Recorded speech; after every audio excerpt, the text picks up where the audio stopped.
Assalamualaikum dan salam sejahtera. Pendidikan adalah tunjang kemajuan sesebuah negara. Dengan perkembangan teknologi digital yang pesat ini, sistem pendidikan negara kita turut mengalami transformasi yang luar biasa.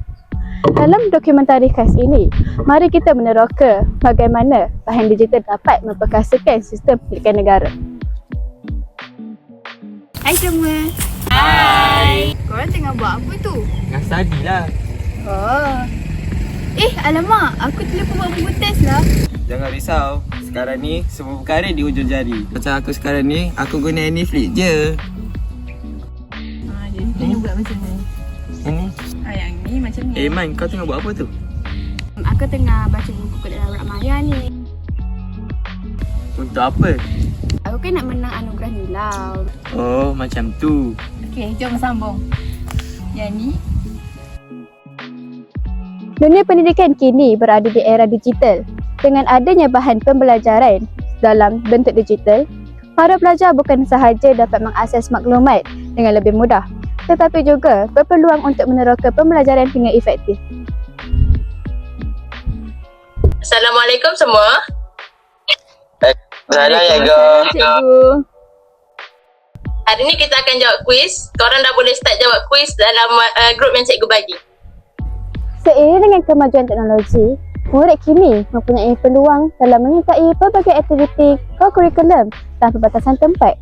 Mereka boleh mengambil bahagian dalam bengkel, seminar, pertandingan dan kelab secara maya yang dianjurkan oleh institusi luar sekolah, sama ada di peringkat kebangsaan maupun antarabangsa. Penggunaan LCD sebagai bahan pembelajaran dalam bilik darjah memberikan pelbagai kelebihan kepada guru dan pelajar. Antara manfaat utama ialah pembelajaran lebih interaktif.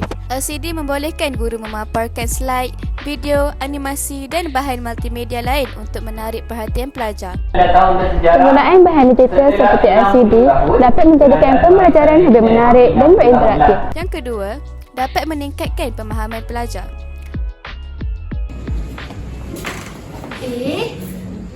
Ala-ala aku dekat mama komputer ni. Baik aku buat Ains.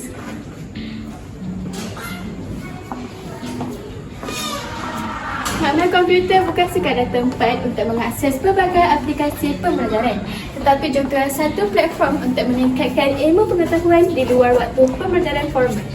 Penggunaan AINS sebagai perekod bacaan dalam talian di bilik makmal komputer memberikan pelbagai kelebihan kepada pelajar dan guru. Antaranya ialah dapat merekod bacaan lebih sistematik. Data bacaan pelajar dapat disimpan secara automatik dan tersusun dalam sistem.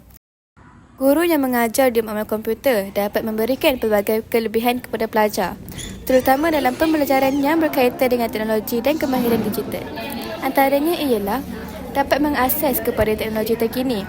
Pelajar dapat menggunakan komputer dan perisian terkini untuk pembelajaran. Seterusnya, pembelajaran lebih interaktif dan menarik. Pelajar dapat menggunakan multimedia, simulasi dan perisian pendidikan yang menjadikan pembelajaran lebih menyeronokkan.